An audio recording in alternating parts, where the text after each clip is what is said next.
Nais ko lamang pong kunin ang pagkakataon nito bilang parlamentaryong pagsisiyasat po. Sana ganap po di ito sapagkat Ginoong Pangulo, ako po'y naguguluhan. Sapagkat dito pong nakaraang Huwebes, meron pong naglabas na isang journalist ito, isang istasyon, na sinasabi na ako daw po ay nagngat-ngat dito sa loob ng Senado.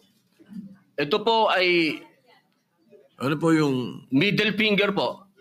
Ah, Habang tayo daw po ay nagsasagawa ng lupang hinirang, nagpa-flag ceremony, ako daw po ay nagngat-ngat. At ito po ay naging malaking issue.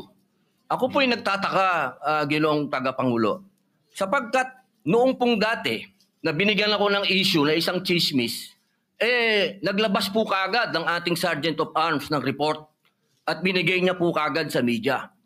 Ito po, wala pong kahit na sino ang nagpapaliwanag na hindi ko po ginawa. Ang tanong ko po, meron po ba tayong tinititigan sa tinitingnan dito? Kasi napakabigat po ng akusasyon na ito sa harap